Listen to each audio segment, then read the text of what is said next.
Selamat datang di sesi bedah data kita kali ini. Kalau Anda sedang mendengarkan ini, kami tahu persis siapa Anda. Anda ini tipe pembelajar sejati ya, yang selalu haus wawasan baru, tapi di saat yang sama, Waktunya terbatas. nah betul sekali, Anda sangat menghargai efisiensi waktu. Anda mungkin nggak punya waktu berjam-jam untuk menatap layar atau membaca ratusan halaman laporan teknis pasar saham yang, ya kita tahulah, sangat membingungkan. Iya, dan bikin pusing. Tapi Anda tetap ingin dapat saripatinya, wawasan tajam yang bisa langsung Anda terapkan hari ini juga. Nah, itulah misi utama kami di sesi ini. Kami sudah menyiapkan sebuah tumpukan dokumen analisis dan strategi perdagangan saham yang sangat teknis. Dokumen ini benar-benar penuh dengan metrik kuantitatif, tabel probabilitas, dan daftar algoritma screener. Banyak sekali angkanya. Banyak banget. Jadi tugas kami mengubah tumpukan data angka yang kaku itu menjadi panduan praktis yang nggak cuma mudah dipahami, tapi juga sangat menarik untuk Anda eksekusi. Tepat sekali. Dan yang membuat dokumen sumber kita kali ini sangat mengesankan adalah pendekatannya. Ini bukan sekedar tebakan atau rumor pasar gitu ya, atau analisis fundamental konvensional yang seringkali bias. Ini tuh sebuah cetak biru. Sebuah blueprint ya? Betul. Sebuah blueprint eksekusi yang sepenuhnya digerakkan oleh data kuantitatif. Jadi bagi Anda yang mungkin sering merasa terombang-ambing oleh emosi seperti ketakutan atau keserakahan saat melihat pergerakan pasar yang liar, kumpulan data ini dirancang untuk menjadi semacam jangkar rasionalitas Anda. Oke, mari kita urai ini. Di dalam dokumen tebal ini, ada 3 pilar utama yang terus-menerus disebut sebagai pondasi dari seluruh strategi. Sebelum kita bongkar nama-nama sahamnya, kita harus perjelas dulu ketiga pilar ini untuk Anda yang sedang mendengarkan. Ada frekuensi, WR, dan RR. Ya, 3 metrik utama. Bagaimana kita harus memahami ketiganya dalam konteks cetak biru ini? Tentu. Mari kita bedah satu persatu. Ketiga pilar ini pada dasarnya adalah saringan atau filter utama dari sistemnya.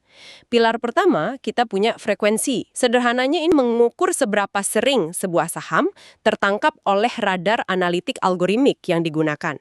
Di dalam dokumen, radar ini punya nama yang cukup unik. Nama-namanya unik banget ya. Iya, seperti ACCU Morning Shopping, lalu ada Potara, dan beberapa lainnya. Logikanya begini, semakin tinggi frekuensinya, berarti saham tersebut memancarkan sinyal beli di berbagai indikator berbeda pada saat yang bersamaan. Jadi ada konsensus ya? Betul, menandakan konsensus sistem yang sangat kuat. Berarti kalau dianalogikan, ini kayak Anda punya 5 detektif berbeda yang bekerja secara independen dan kelimanya menunjuk pada satu tersangka yang sama. Kalau saham itu muncul berulang kali, itu jelas bukan kebetulan. Pasti ada pergerakan masif yang terbaca sistem. Paham. Lalu bagaimana dengan pilar kedua, yang WR Tetung? Nah, WR itu singkatan dari win rate atau tingkat kemenangan. Ini berbicara murni tentang probabilitas atau tingkat keberhasilan historis dari sinyal tersebut. Angka ini adalah bahasa data untuk kepastian. Oke. Sebagai contoh, kalau sebuah pola punya win rate 90%, itu berarti dari 100 kali pola persis seperti ini muncul di masa lalu, 90 diantaranya berujung pada penciptaan profit. Ini metrik yang sangat krusial. Dan yang terakhir, pilar ketiga, adalah RR. Risk-reward ratio ya? Ya, risk-reward ratio. Ini perbandingan matematis antara potensi keuntungan yang bisa Anda dapatkan melawan resiko kerugian maksimal yang harus Anda tanggung.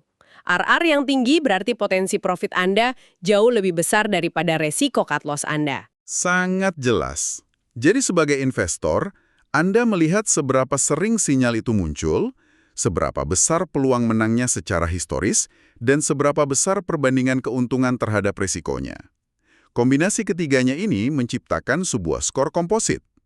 Nah, dengan pemahaman dasar itu, mari kita bawa Anda masuk ke bagian pertama dari bedah data kita, yaitu daftar prioritas tertinggi yang disebut sebagai core portfolio.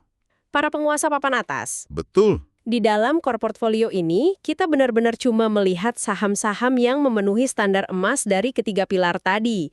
Ini adalah area di mana dokumen menyarankan Anda menempatkan alokasi dana terbesar Anda semata-mata karena metriknya sangat meyakinkan secara statistik. Dan mari kita mulai dengan sang raja dari daftar ini, yaitu INDY. Di data ini, INDY secara harfiah dijuluki The Frequency King atau Sang Raja Frekuensi. Dia muncul paling sering. Ya, dia muncul di 4 screener yang berbeda. Ini angka kemunculan tertinggi dalam daftar bersama satu saham lain. Win rate-nya sangat stabil di angka 89%, dan yang menakjubkan adalah risk reward-nya bertengger di angka 6,7. Sangat sehat itu. Banget. Karena metrik luar biasa ini, dokumen spesifik menyarankan INDY diberikan porsi alokasi dana terbesar dari modal Anda, yaitu 12%. Yang menarik di sini adalah detail terdalam dari screener yang menangkap INDY ini. INDY nggak cuma muncul di banyak tempat, tapi dia terdeteksi oleh screener dengan kriteria yang sangat spesifik dan ketat. Misalnya ada satu screener yang namanya Aku-5. Aku-5. Iya, dan satu lagi ACCUMORRNING Shopping. Di kedua radar itu, Indi bahkan mencatatkan RR sampai menyentuh 9,1. Kemunculan di radar dengan nama Aku- ini menunjukkan ada proses akumulasi kekuatan beli masif di belakang layar, justru saat harganya sedang tertekan turun atau minus. Sistem mendeteksi ada institusi besar yang belanja agresif di harga bawah. Itu wawasan yang sangat brilian. Pantas saja alokasinya disarankan paling besar, karena Anda pada dasarnya mengikuti jejak kaki para raksasa. Nah, beralih ke nama kedua di core portfolio, kita punya saham TKIM. Dokumen ini menyebut TKIM sebagai The High RR Specialist. Spesialis rasio resiko dan keuntungan tinggi. Benar, TKIM punya RR tertinggi dari semua saham di daftar, yaitu 7,3, dengan win rate yang juga luar biasa di 89,3%. Tapi, ada satu hal yang menonjol nih.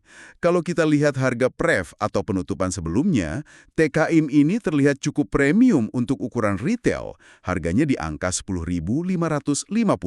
Memang benar, secara nominal harganya terlihat tinggi. Dan seringkali itu bikin investor retail mundur duluan. Tapi disitulah data ini mengajarkan kita untuk nggak terkecoh angka mutlak. Potensi persentasenya tetap besar. Betul. Dokumen ini memberikan simulasi mendetil tentang eksekusi saham premium seperti TKIM. Mari kita elaborasi biar Anda bisa membayangkannya. Anda adalah tradernya. Harga pref adalah 10.550. Dokumen dengan tegas menginstruksikan Anda untuk tidak membeli semuanya di awal pembukaan. Jangan langsung hajar kanan ya. Jangan. Anda harus sabar menunggu harga pembukaan turun ke 10.128. Di titik itulah Anda mulai beli bertahap, masukkan 50% porsi dana yang disiapkan, katakanlah 20 lot. Kalau harga terus ditekan turun sampai titik terendah di 9.601, barulah Anda tembakkan 50% sisa dana Anda, yaitu 20 lot lagi. Sebentar, saya ingin perjelas mekanismenya untuk Anda yang mendengarkan. Jadi Anda nggak berebut beli di harga atas, melainkan melakukan pembelian bertahap ke bawah. Averaging down. Ya, averaging down di titik-titik yang sudah ditentukan secara matematis. Tepat sekali. Dengan averaging down seperti itu, harga rata-rata atau average pembelian Anda akhirnya bukan lagi di belasan ribu. Harga rata-rata Anda turun jadi 9.864,5 untuk total 40 lot. Total modal sekitar 394 juta. Lalu skenario keluarnya, ketika harga akhirnya memantul naik dan menyentuh target profit pertama, atau TP1 di angka 11.078, Anda jual. Dan profitnya lumayan tuh.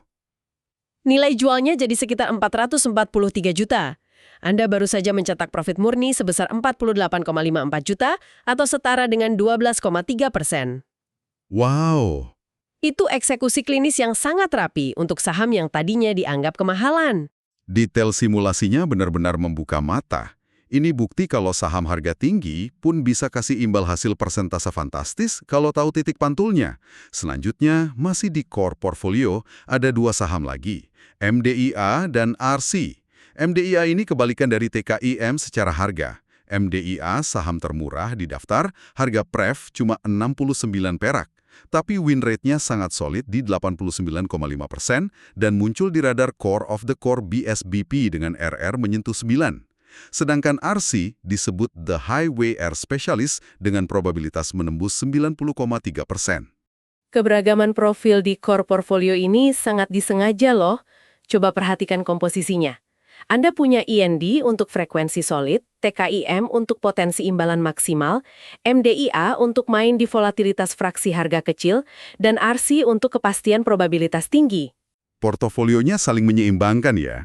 Betul, dirancang oleh sistem untuk menghadapi berbagai kondisi pasar. Disinilah ini menjadi sangat menarik. Karena setelah membahas para raksasa stabil ini, dokumen analisis membawa kita masuk ke area satelit portofolio dan daftar incaran khusus. Ada kelompok saham yang secara dramatis disebut kuda hitam dan The Potara Place. Kita mulai dari kuda hitam dulu, yaitu Elsa. Elsa ini contoh klasik anomali data yang menggiurkan. Secara frekuensi dia muncul di 3 screener indikasi yang bagus. Tapi yang bikin Elsa jadi the dark horse adalah kualitas absolut radarnya. Elsa tertangkap screener Morning Blanza HK. Namanya unik lagi ya. Sangat unik. Dan screener spesifik ini punya rekam jejak win rate historis luar biasa tinggi, mencapai 96%.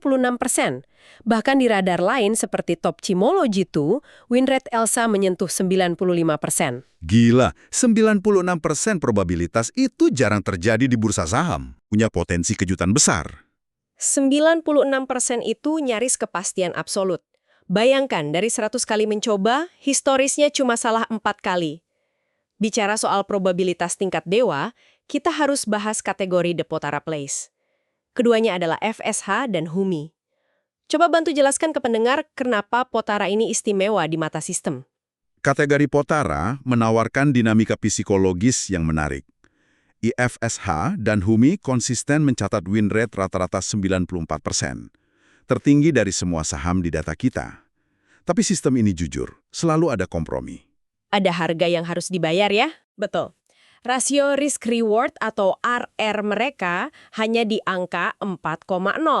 4,0 ini cukup, tapi bukan sangat baik kalau dibanding TKIM atau IND. Tapi bagi sebagian investor, win rate 94% itu jaminan emas. Kalau Anda lebih utamakan kepastian menang daripada mengejar persentase profit liar tapi beresiko, IFSH dan Humi adalah instrumen yang paling pas. Saya mengerti sekarang. Jadi, ini soal kenyamanan tidur di malam hari.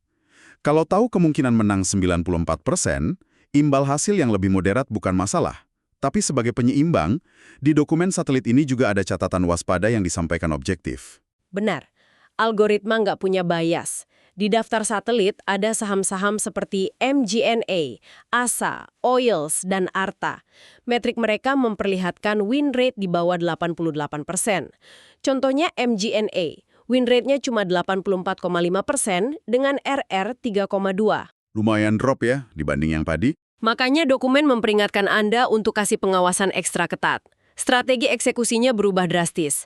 Anda disarankan sangat menahan diri, kendalikan godaan, jangan terburu-buru masuk. Aturan mainnya, tunggu sampai saham satelit ini benar-benar jatuh ekstrim ke zona beli ideal di minus 5%, baru beli. Jangan maksa masuk kalau baru turun minus 3%. Menahan diri saat angka berkedip-kedip di layar itu nggak mudah untuk psikologi manusia. Tapi disitulah ujian kedisiplinannya. Nah, sekarang kita sampai ke inti mekanika dari semua ini.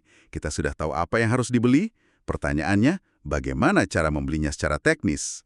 Dokumen ini membedah taktik eksekusi yang disebut gap down and rebound. Untuk Anda yang menyimak, saya menganalogikan strategi ini seperti lagi belanja barang branded saat ada flash sale kilat pagi hari yang diwarnai kepanikan massal. Caranya, Anda sengaja nunggu harga pembukaan anjlok ke zona merah pekat, lalu Anda masuk memborong pas mayoritas orang ketakutan dan buang barang. Analogi yang sangat akurat.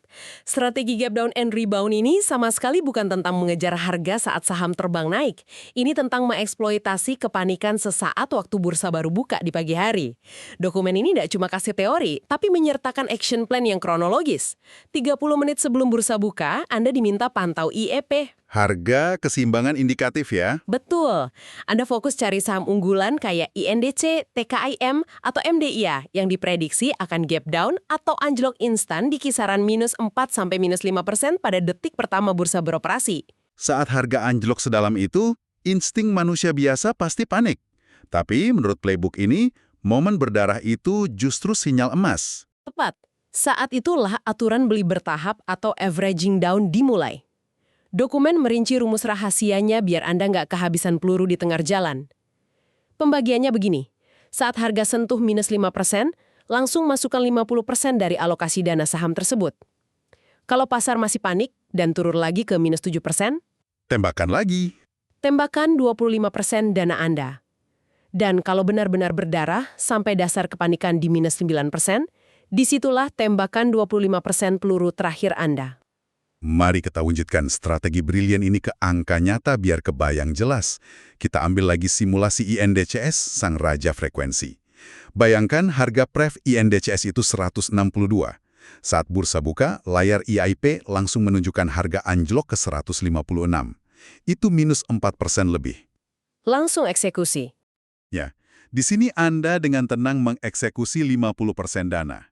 Katakanlah memborong 1.500 lot. Tapi kepanikan belum usai. Harga tertekan terus sampai titik terendah pagi itu di 147. Tanpa ragu, Anda eksekusi sisa 50% alokasi, beli 1.500 lot lagi di harga bawah. Dan perhatikan efek matematisnya ke posisi Anda. Karena disiplin beli porsi yang sama di harga bawah, harga rata-rata modal Anda sekarang terseret turun ke tengah, yaitu 151,5. Anda pegang total 3.000 lot dengan modal 454,5 juta dengan harga rata-rata yang sangat aman. Kemudian, mekanisme pasar rasional ambil alih.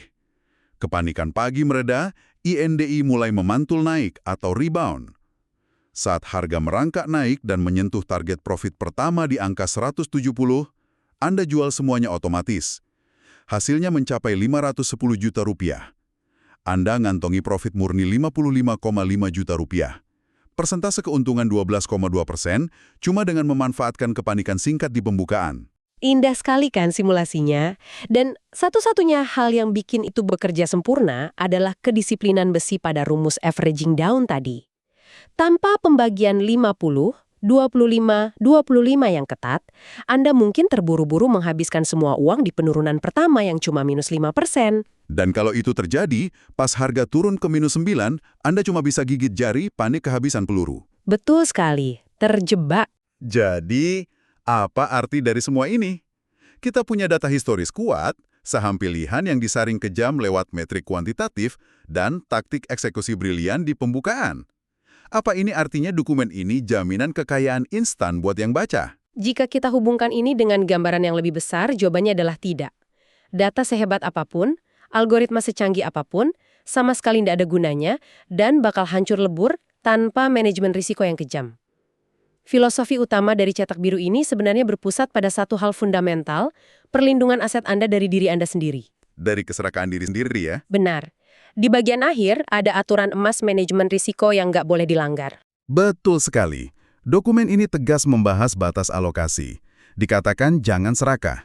Sekuat apapun sinyal INDI, maksimal cuma boleh taruh 12% dari total portofolio di satu saham itu. Tidak lebih. Dan untuk hindari risiko sistemik, kalau satu industri runtuh, maksimal 35% dana untuk satu sektor. Aturan emas berikutnya adalah aturan cut loss. Ini garis yang memisahkan trader profesional yang bertahan lama dan amatir yang cepat hancur. Dokumen menginstruksikan dengan dingin, buang saham tanpa ampun kalau harga turun lebih dari 5%. Tapi perhatikan teknis krusialnya, minus 5% ini dihitung dari harga rata-rata pembelian Anda setelah proses averaging down selesai, bukan dari harga awal. Dari average price-nya. Iya. Contoh IND tadi, karena rata-rata Anda berhasil ditarik ke 151,5, maka titik cut loss Anda ada di kisaran 144. Ini perhitungan cerdas yang kasih ruang napas buat saham berfluktuasi tanpa bikin Anda terlempar dari pasar akibat kepanikan minor. Detail kecil tapi menyelamatkan nyawa portofolio. Saya juga lihat ada penekanan kuat soal cadangan kas atau cash reserve. Dokumen ini menegaskan, selalu tanpa pengecualian. Sisakan 10% uang tunai murni di portofolio setiap saat. Apa urgensinya nahan uang nganggur ini? Pasar saham itu ekosistem dinamis yang sering tidak rasional. Uang tunai 10% ini pelampung keselamatan terakhir Anda. Jangan disentuh untuk trading harian biasa. Ini disiapkan khusus untuk momentum mendadak atau untuk averaging down darurat di sesi 3. Menjelang penutupan ya? Iya, sesi akhir perdagangan di mana pasar sering bergerak liar. Memegang uang tunai 10% memastikan Anda punya kendali saat ada kejutan di menit terakhir, bukannya pasrah cuma lihat layar kehabisan peluru. Masuk akal. Dan strategi ini nggak lengkap tanpa bahas seni mengambil untung atau take profit. Karena seringkali nahan ego pas untung itu sama susahnya sama nahan takut pas rugi. Dokumen ini punya aturan mekanis. Kalau harga sudah memantul dan capai TP1, di mana untung sekitar 5-10%, juallah 50% muatan barang Anda. Amankan setengahnya. Amankan ke dalam saku, lalu biarkan sisanya bekerja. Kalau momentum lanjut dan harga naik 3% di atas TP1, jual 30% lagi. Dan yang paling menarik, sisakan 20%. Kenapa disisakan? Untuk mempraktekkan pepatah, let your profits run, biarkan profit Anda berlari. Kalau momentum pembeli masih sangat buas menembus resistensi, sisa 20% ini bakal kasih keuntungan ekstra yang signifikan tanpa resiko psikologis, karena modal dan untung awal sudah aman di bank. Wah, ini benar-benar paket wawasan yang lengkap. Sebagai ringkasan cepat untuk Anda hari ini, Anda sekarang pegang peta harta karun yang dipandu 3 metrik objektif, frekuensi, win rate, dan risk reward. Fokuskan energi pada saham seperti INDY, TKIM, dan MDIA sebagai pilar. Manfaatkan strategi gap down and rebound di pagi hari. Berani belanja saat harga merah meradang di pembukaan. Disiplin masuk bertahap ke bawah. Ya, dan keluar secara mekanis, mengamankan profit atau cut loss dari harga rata-rata, adalah kunci mutlak bertahan hidup di pasar brutal ini. Hal ini memunculkan pertanyaan penting, dan saya ingin Anda merenungkannya sejenak nanti. Jika screener algoritmik seperti Axe Morning Shopping ini terbukti dari data empiris bisa konsisten mendulang keuntungan belasan persen cuma dengan eksploitasi kepanikan anjloknya harga di pagi hari, kita harus bertanya-tanya. Bertanya apa itu? Apakah sebenarnya pergerakan pasar saham harian itu benar-benar digerakkan oleh berita makro atau fundamental bisnis? Ataukah jangan-jangan, tanpa sadar, kita semua ini diam-diam cuma sedang memperdagangkan kepanikan, ketakutan, dan bias psikologis massal dari ribuan investor retail di menit-menit pertama bursa dibuka? Sebuah pemikiran penutup yang sangat menggugah, yang pastinya bikin kita melihat angka merah berkedip di layar dengan cara berbeda esok hari. Terima kasih sudah meluangkan waktu berharga Anda untuk ikut menggali informasi ini bersama kami, membedah lapisan data, dan mencari pola di balik kekacauan pasar. Tetaplah menjadi pembelajar yang selalu haus rasionalitas. Sampai jumpa di bedah data kita selanjutnya.